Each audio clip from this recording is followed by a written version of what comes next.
So I want to talk to you guys about a person that was in my life that isn't anymore. I met her for my freshman year of college, and she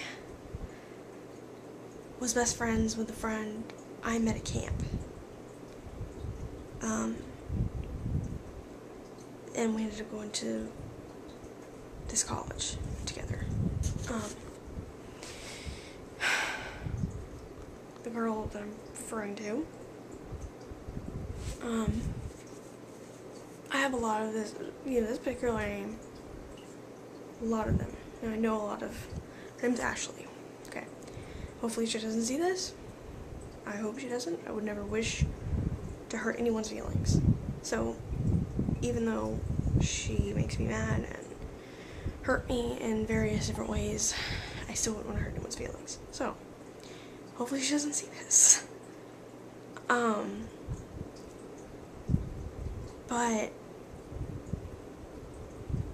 people had warned me before I met her not to get involved with her.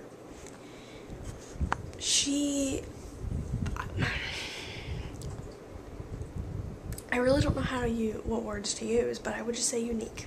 She's a unique type of person, individual, a very different type of person. She tries to do good, but it turns into evil. It's almost like she's driven by evil.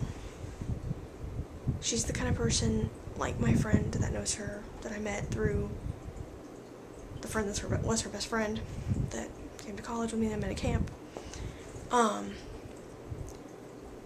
told me that she's the kind of person that once you get involved with her, once you let her into your life, you can't get rid of her. It's a scary thought, right? Well, I let her into my life. I didn't listen to them because she was nice to me, She was real nice. Real bubbly and real outgoing, and she came to me. She showed interest in me, so, we became friends. Well, very quickly, she turned into a person that I disliked. She butted in, she put herself where she didn't belong. And I almost want to say she's bipolar, and if any of y'all are bipolar, I don't mean this to hurt anyone's feelings, it's not like that. I mean, bipolar is a real illness, mental illness. And they do have, people with bipolar disorder have, the levels where their moods swing and things. Yeah. I don't know. But this one day, we're coming back from class, and this is the particular thing I was thinking about today. That's why I'm making this video. Because it's almost like I'm holding anger against her still. And this isn't a counseling session, but I just want to share it with you guys. Because I don't have anyone else to talk to, You guys can comment, it's a social anxiety kind of friendly type thing. So, this one day, okay, we're walking back from class. Now, I kid you not, this is out of nowhere. We're walking down the stairs, and she stops in the middle of the stairwell, turns to me. I don't remember word for word, but she goes, "Courtney, you are, etc., etc., etc., etc." Not like that, you know what I mean? She told me exactly what she thought of me, and they weren't good things. I'm not a bad person. I do not think I'm a bad person. I have my moments, like everybody does. I do things I wish I wouldn't have. I am certain ways I wish I wasn't. I can be lazy at times. I hold anger sometimes. It's very difficult for me to forgive people. And that's part of having social anxiety disorder. At least I read that somewhere. People with SAD have a hard time forgiving people that have done wrong to them. Because it's hard for us to trust anyway. And then we take our heart and we hand it to this person and we say, hope for the best, you know. Please, you know, here's my heart, don't hurt me.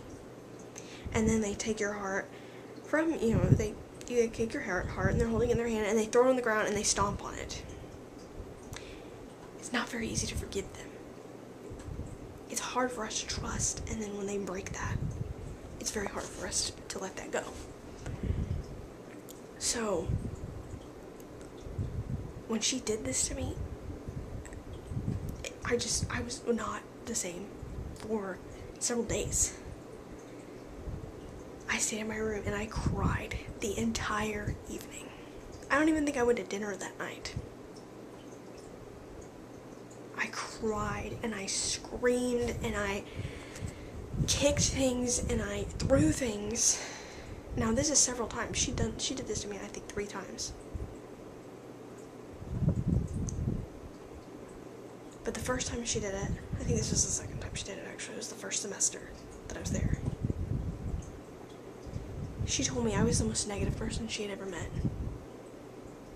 That I must be depressed or something because I sure bring her down. She told me that. That I reminded her of Eeyore. Seriously? Thanks. You know, why would you tell somebody that? I didn't feel that I did that. I'm not a downer. I'm not, you know, I don't try to be a downer.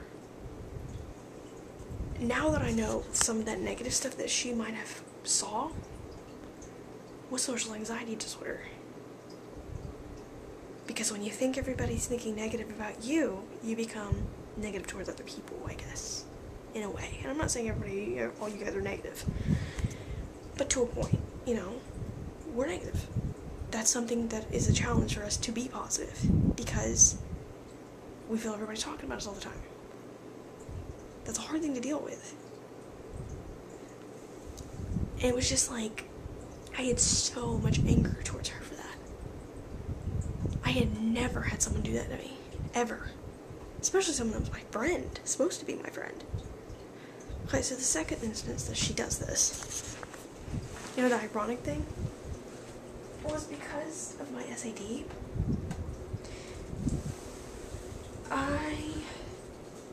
Despite the fact that I cried and screamed, and a few days later we were friends again, you know, because I couldn't tell her, get out of my life, I don't want to see you again. I couldn't do that because of my social anxiety. So we stuck together like glue. So the second instance she does this, I failed my first semester because of fear of failure, which is what my last therapist told me. But it tore me apart. It just, I felt so guilty and it hurt because my parents were mad at me, obviously, because they put money into it. And we're, you know, hanging out with, where my roommate and me had gone over, you know, to her room. This is like beginning of second semester, I believe. Or the very end of first semester, I don't remember. We, you know, were over there and she was talking to my roommate and they had become friends. Despite the fact that she didn't really like her at first. They became friends. So, I'm sitting there quietly on the bed, you know, not saying anything. Because I didn't know what to say.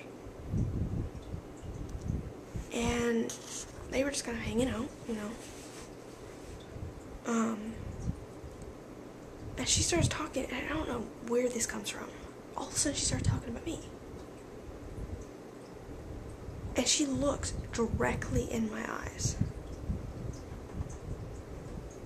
Directly in my eyes. I'm talking, this had to be, it was a good 5 minutes. She gave me this huge speech. My parents would never pay for my next semester of college if I'd failed my freshman year. or my first semester. She's like, you should be ashamed of yourself. I can't believe your parents are actually going to pay for you to come back here.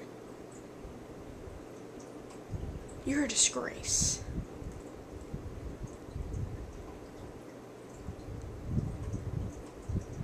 I don't know.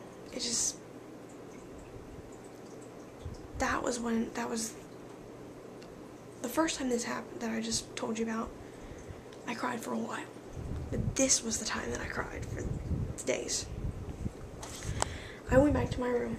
I actually walked out on her after she got finished telling me all this. My roommate just sat there, and she even looked over at me and kind of agreed with her. And it just killed me inside. I wanted to, I'm dead serious. I wanted to get up and slap her across her face. If I had social anxiety, I would have. I would have got up and slapped her across her face and told her what I thought of her. She had no right to do that to me. And then for my parents to agree with her. Like, I'm dealing with all this. I don't know why I did it. Why I failed. Why I couldn't complete my assignments. Because I sat there and just, for hours, looking at the assignment and couldn't do it. Because I was afraid.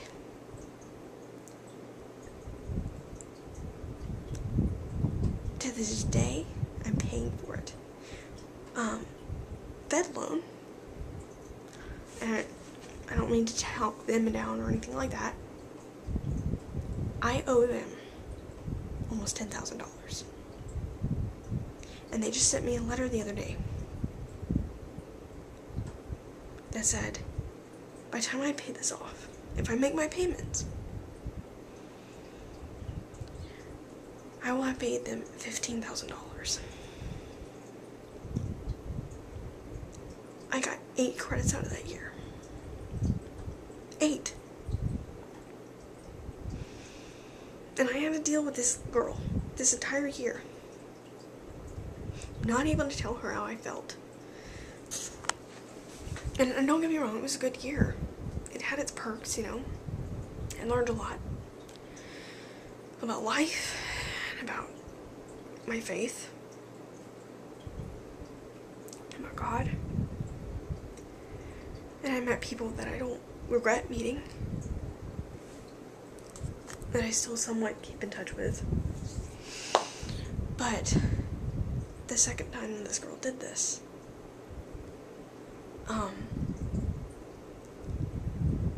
I went back to my room, cried my eyes out, and I took a soda can that was on my dresser. Now, it was empty, but I took this soda can and I smashed it on the floor. Well, I threw it on the floor at first. I threw it several times on the floor. This is how angry I was. And I took that can and I threw it as hard as I could against the wall. I don't know how many times. And I'm just hoping that someone heard it hit the wall and was wondering what in the world's going on in here. I beat the crap out of my bed. I just had this huge, just like, episode of just anger and just sadness, and it was horrible. And then God says that we're supposed to forgive. And people even not of faith,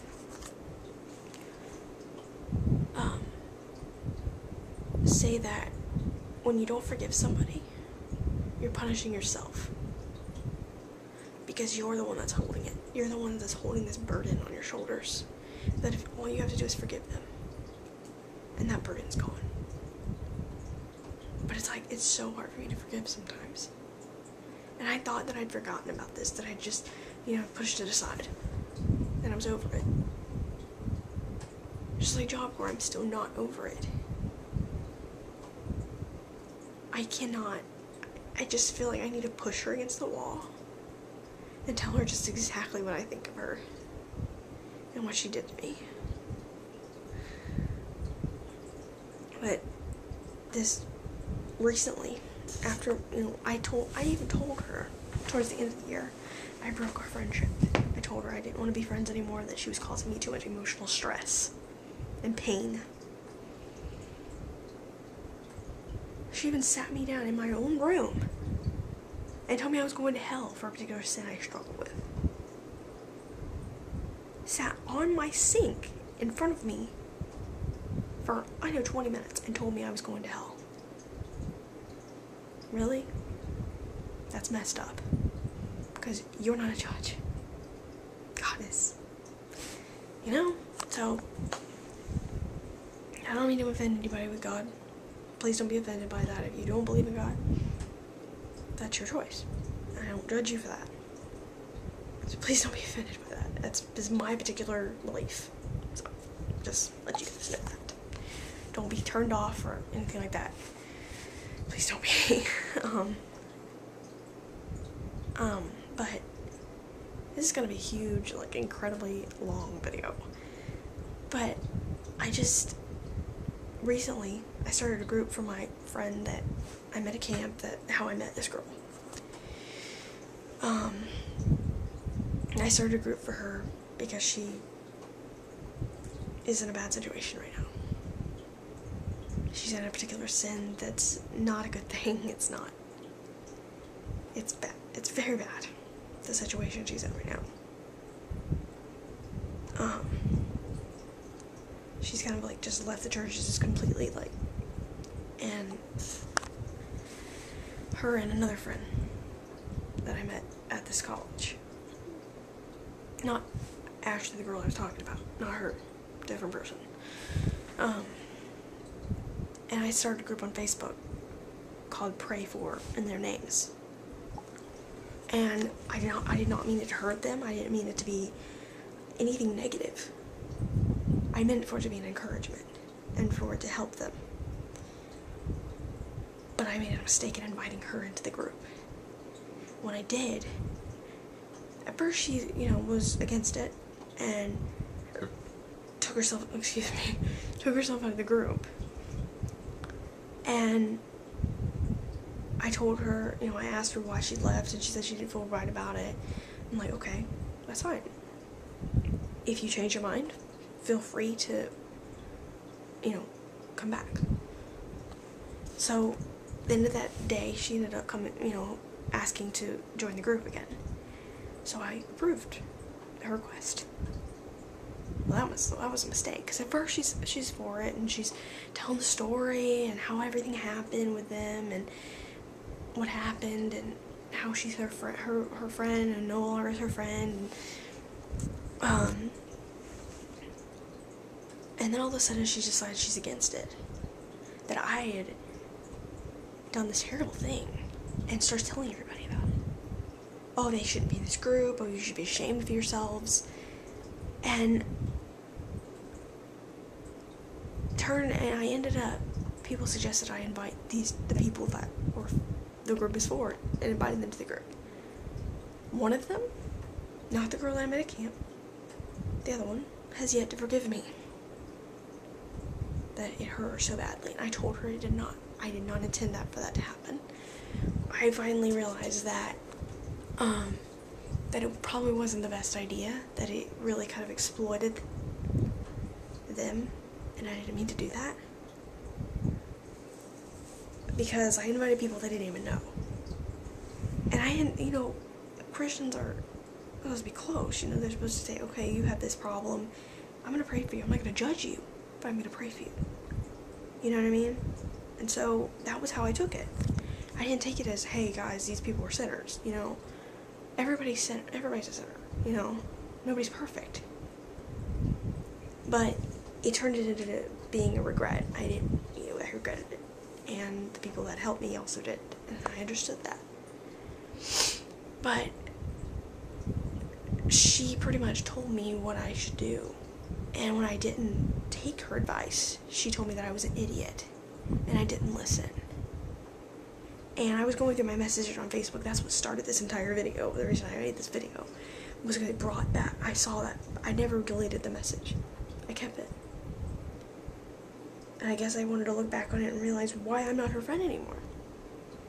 But, I saw the message again today when I was clearing out my messages on Facebook that I don't use anymore, because I have so many of them. I've had for years, so it just brought back a bunch of memories when I saw, "You're an idiot." That's what I think. And she says, "We're done talking." And I just, yeah. I guess that's pretty much all there is to say about it. But I don't know how long this video is. It's probably like 15 minutes long. Cause yeah, it's 2 now. So yeah, it's probably pretty long. But yeah, just be careful with who you get involved with. Seriously, I'm like, when I eventually get started in therapy, hopefully that'll be soon. I keep telling myself I need to go, because I have the money. Like, I could go right now.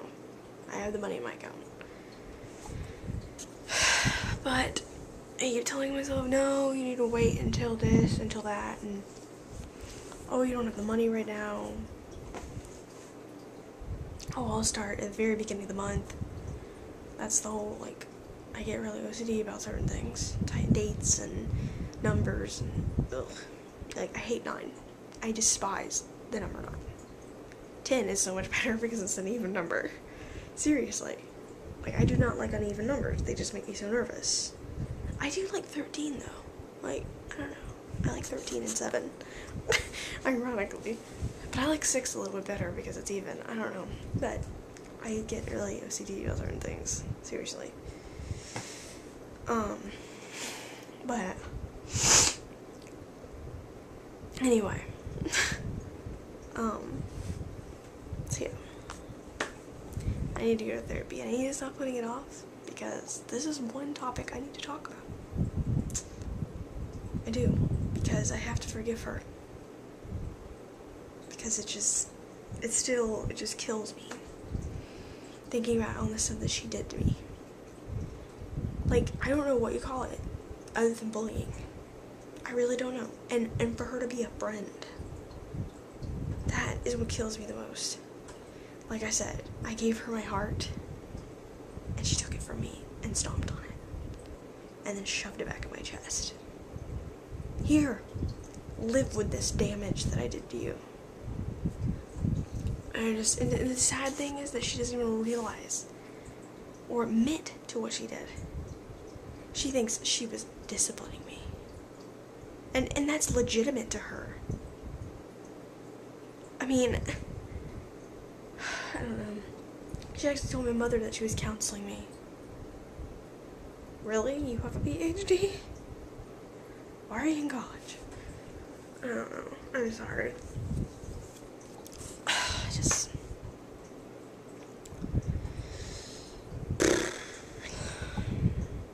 I really don't know what I wanted out of this video. I guess I wanted to share it with somebody, because it hurts. The fact that I owe that loan hurts too, in a lot of different ways. Like, I keep trying to convince myself that I'm just gonna get better. That's a totally different video.